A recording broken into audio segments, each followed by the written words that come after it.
একটা সিম্পল বিষয় আমার মাথায় এখনো বুঝে আসছে না যে রাঙামাটির কাউখালীতে একজন মারমা তরুণীর উপর একজন বাঙালি ছেলে রেপের মতো একটা জঘন্য ঘটনা ঘটিয়েছে। তার পরিচয় কিন্তু পাবলিকলি উন্মুক্ত, সবাই তাকে চিনেছে, চিহ্নিত করতে পেরেছে। তারপরও এখনো প্রশাসন নীরব ভূমিকা পালন করছে এবং তাকে এখনো অ্যারেস্ট করেনি।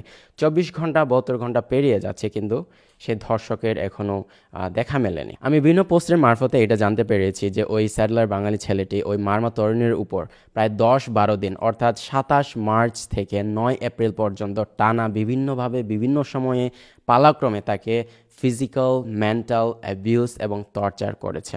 বাংলাদেশের আইনের আন্ডারে রেপের মতো এত জঘন্যতম ঘৃণ্যতম একটা কাজ, কিন্তু এটার বিচার প্রক্রিয়া করতে গিয়ে প্রশাসনের এত তালবাহানা, নীরব ভূমিকা পালন যে করছে, আমি জাস্ট বুঝতে পারছি না like what the want. Recent আমরা দেখেছি বাংলাদেশে একটা আইন হয়েছে, বিয়ের প্রলোভন দেখে শারীরিক সম্পর্ক করলেও কিন্তু রেপের আন্ডারে পড়বে এটা। তাহলে আমরা রেপের মতো একটা জঘন্যতম বিষয়কে আমরা কেন প্রশ্রয় দিচ্ছি, এবং রেপিস্টের তথ্য উন্মুক্ত থাকলেও তাকে আমরা কেন, তার এগেনস্টে কেন এখনো অ্যাকশন নিচ্ছি না? এবং রাঙামাটি খাগড়াছড়িতে সমাবেশ মিছিল হয়েছে এবং এখানে প্রশাসন বাধা দিয়েছে।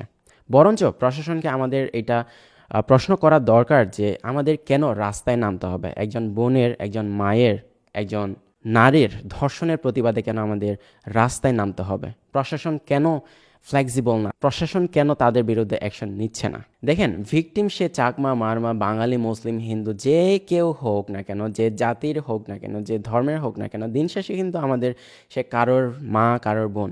এটা আমাদের সাথে যতক্ষণ না হচ্ছে ততক্ষণ পর্যন্ত তাদের দুঃখ, তাদের বেদনা কিন্তু আমরা বুঝতে পারছি না বা ফিল করতে পারছি না। সো খুবই একটা আর্জ থাকবে যে প্রশাসন যেন এই ধরনের ঘটনাগুলোকে প্রশ্রয় না দেয়, বরঞ্চ আমাদেরকে সহযোগিতা করে রেপিস্টের এগেনস্টে সুষ্ঠু তদন্ত করে হচ্ছে যে বিচার প্রক্রিয়া শুরু করে, সেই প্রত্যাশা থাকবে। এবং এবং এবং নতুন বাংলাদেশে যেন এই রেপের মতো জঘন্যতম ঘটনাগুলো কমে আসে, সেই প্রত্যাশা থাকবে।